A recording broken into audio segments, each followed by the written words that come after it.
because I do not believe in styles anymore.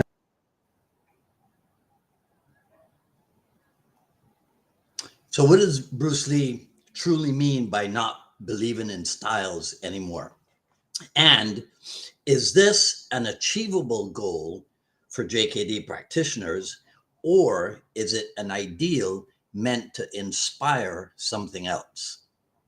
Hello, everyone. This is Dwight Woods, the Jeet Kune Rebel. Welcome to the I Love Jeet Kune broadcast number 353. This is the one about style without style in Jeet Kune. As you're logging in, if you'd be kind enough to say where you're logging in from, hit the like button and feel free to continue doing so throughout the broadcast. If you're catching the simulcast over on the YouTube, please be sure to like, subscribe, and hit the notification bell as well.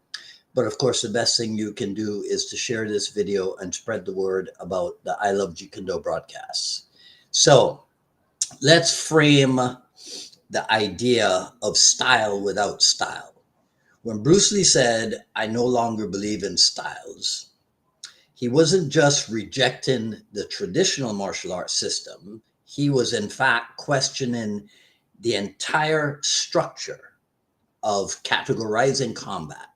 Because for Bruce Lee, styles were limiting because they placed boundaries on what you could do.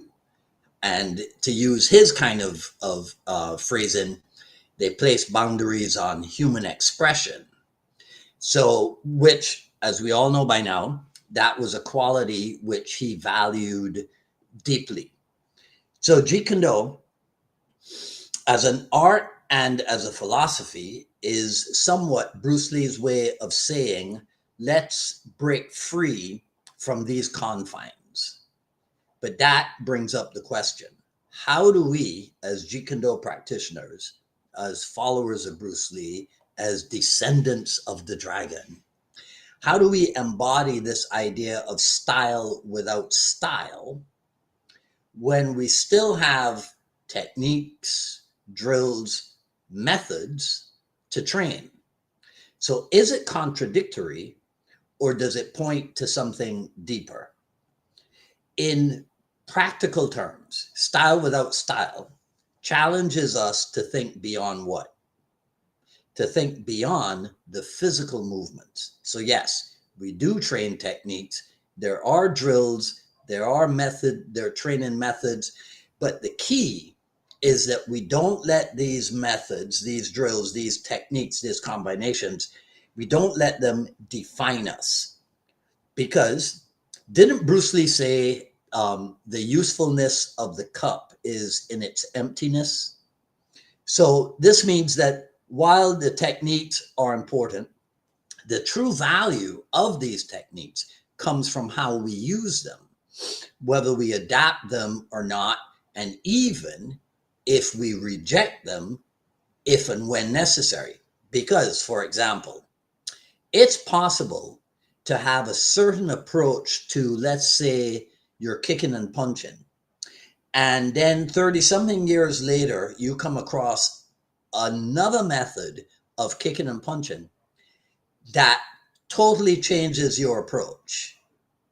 So what are you supposed to do? You go, oh, well, yeah, that's really good, but since it's not something that I've come across before, I cannot use it. It's not Jeet Kune. That'd be ridiculous. All right. In another scenario, so take a sparring situation. So in a sparring situation, if you've trained in boxing, you might rely heavily on your punching combinations, right? Now, if you've trained in Thai boxing, you might favor not just the kickboxing combinations, but maybe even clinching and kneeing and elbowing. But a Jeet Kune practitioner, see, following the idea of no style as style. Yes, I just made that up. No style as style.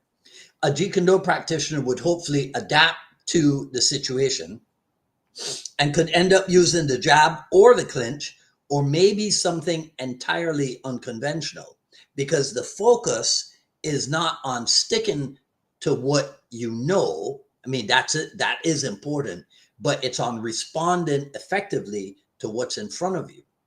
You know, the whole I don't hit, it hits all by itself. So when it comes to style without style, no style is style. Is it achievable? I would say in some ways, yes. It's achievable in the sense that we can train ourselves to be adaptable and to be fluid. But in another sense, style without style is an ongoing process. It's an ideal that pushes us to continually grow and to refine our understanding of what it is that we're doing. So some of the challenges in pursuing no style is style, one of the earliest challenges, or the first challenges, right, is this natural human tendency, and we talked about this last week, the natural human tendency to seek comfort in structure. Because why? Styles give us a sense of identity, and that's why there are more people training in styles or arts, right, with labels than there are people who are not. So it's easier to say, I'm a Wing Chun guy, I'm a Muay Thai guy, because letting go of an identity can feel like you're losing part of yourself. And realize that there are JKD people who derive their security because they stick to the structure of what they refer to as original Jeet Kune. And if you watch them online, you'll see that many of them try to move and do things exactly the way their teachers did. And sometimes there's a lot lacking in their approach, in the way they approach things. And they seem to think, this is what I have boiled it down to. They seem to think that just because they might not identify where the techniques come from, that makes it no style. Even though if they were to go backwards in time, they just might find out. For example, you go, oh, the Jeet Kune back fist. The Jeet Kune back fist comes from Choi the Foot, which Bruce Lee incorporated into his Wing Chun in the early days. So today, we don't label it. Back then, we knew of its origins. Doesn't diminish its effectiveness or its use in any shape or form because you happen to know where it comes from or because you happen to label it. The other challenge is the risk of misinterpretation, because when people hear no style is style, they think, well, that means no training, no discipline, no structure at all. But only a dummy would see it that way, because Bruce Lee emphasized that freedom, see, getting to that point of style without style, no style is style, that comes from discipline, because you have to master the essentials before you can transcend them. And the final challenge is what? Ego. Because it's tempting to think that you have arrived at a place of security, a place of mastery even, because you're doing what Bruce did. Because as far as you know, Bruce handed this down and you got it from the guy or a guy to whom it was handed down. So you must be at the place of mastery because you're doing what the master did. You'll hear people say stuff like, I don't have to experiment because Bruce did all the experimenting for me. Bruce did all the heavy lifting. So I don't need to investigate anything. It's all there for me at all. That is deriving your security from something that someone else did. Is that real security? I don't know. Anyhow, let me close this up. Style without style can remind us that there's always something else to learn. There's always something else that you might have to adapt to, and there's always more to discover about yourself. I think I will leave it at that. And what say you, right?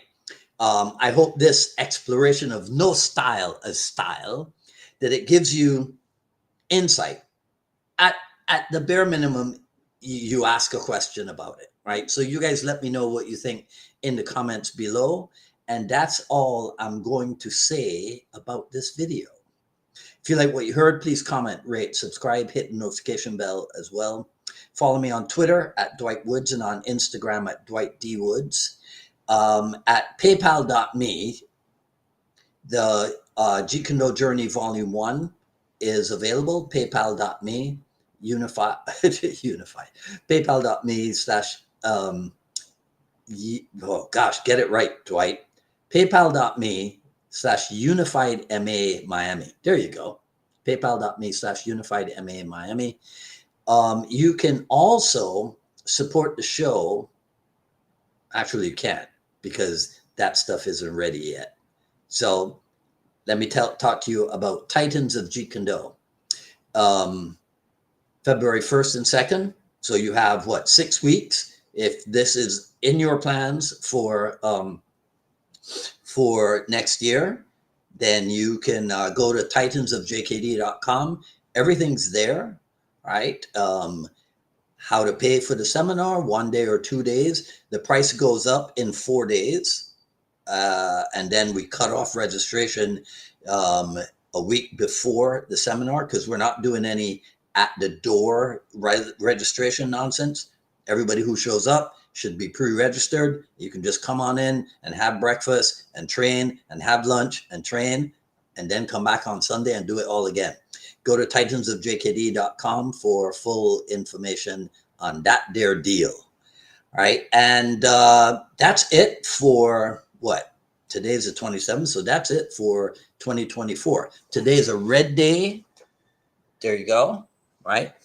And we will, next Friday, we'll be back with the first episode for 2025 of the Jeet Kune Dialogue. So everything will be back on track once the holiday season is over and done with. All right. So this is Dwight Woods, the Jeet Kune Rebel, signing off. I hope you guys had a great Christmas, and I wish you all the best for the new year. And we will talk again in 2025. Take care. Talk soon.